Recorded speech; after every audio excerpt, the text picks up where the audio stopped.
Antes de ser encontrado, esse exército passou mais de 2000 anos aguardando ordens no escuro absoluto. Ele não protegia um reino vivo, mas a eternidade de um homem que se recusava a desaparecer. Para entender esse silêncio de argila, é preciso voltar a uma China dividida por guerras sem fim. Foi nesse caos que um rei adolescente de Qin começou a construir o poder mais temido de seu tempo. Qin Shi Huang venceu rivais, esmagou estados inimigos e unificou territórios que pareciam impossíveis de controlar.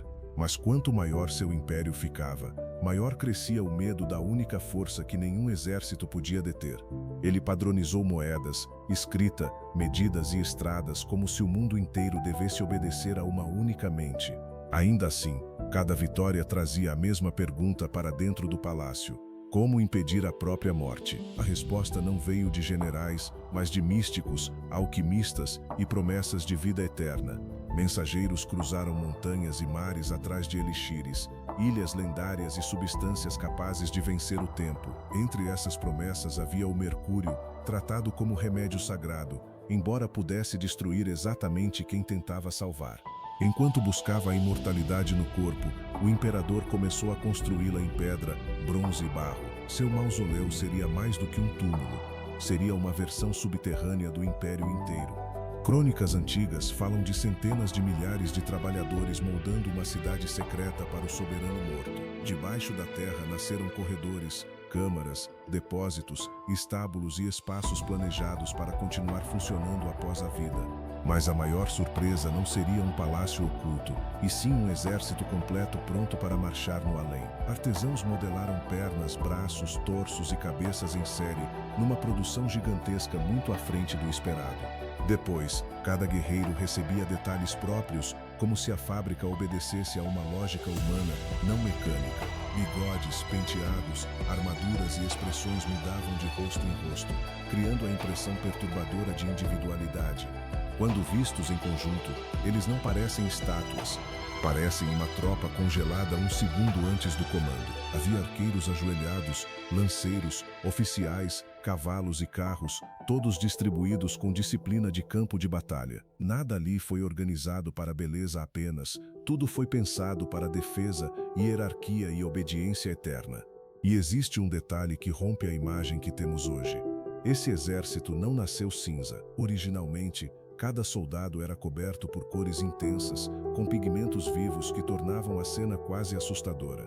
Imagine milhares de guerreiros pintados, armados e alinhados na penumbra, como se a morte tivesse criado seu próprio estado. As armas também não eram simbólicas, porque muitas foram enterradas reais, afiadas e prontas para uso.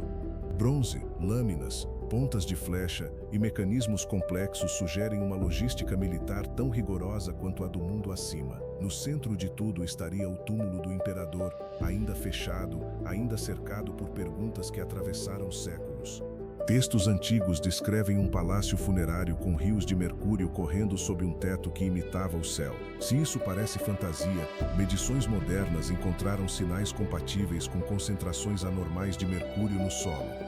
De repente, o monumento deixa de ser apenas grandioso e passa a parecer perigosamente literal. É possível que o homem que bebeu mercúrio para viver para sempre tenha sido cercado por ele na morte.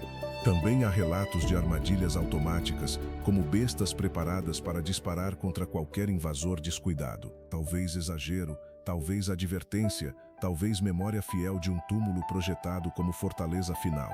O mais intrigante é que a câmara principal continua fechada, não por falta de curiosidade, mas por excesso dela. Abrir demais, cedo demais, poderia destruir pinturas, madeira, tecidos e segredos que sobreviveram intactos por milênios. E assim, por muito tempo, o imperador permaneceu escondido, até que o acaso golpeou a terra. Em 1974, agricultores cavando um poço encontraram fragmentos que não pareciam pedras comuns nem ossos humanos. Aos poucos, cabeças, mãos e armaduras emergiram do solo seco como se um exército voltasse a nascer. Quando as escavações avançaram, ficou claro que aquilo não era um achado isolado, mas uma paisagem inteira enterrada. Fileiras e mais fileiras surgiram em fossos enormes, organizadas com uma precisão que sobreviveu ao colapso do império. Então veio outra ruptura de padrão. Nenhum rosto parecia exatamente igual ao outro. Durante muito tempo, Isso alimentou a ideia de que cada soldado retratava uma pessoa real do exército Qin. Hoje, a hipótese mais forte aponta para moldes combinados com acabamento manual, um sistema entre produção em massa e arte. Esse detalhe muda tudo, porque revela uma indústria antiga capaz de unir escala colossal e sensação de individualidade. Outra surpresa veio das cores, que desapareciam rapidamente ao contato com o ar, apagando em minutos séculos de preservação.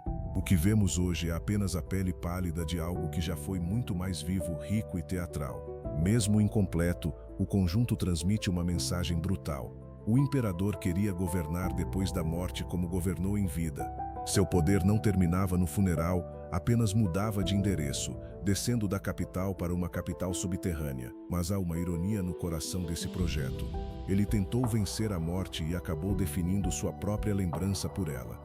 Qin Shi Huang não se tornou imortal no corpo, porém construiu uma imagem tão vasta que o tempo não conseguiu soterrá-la. E talvez seja isso que realmente assusta nesse exército silencioso.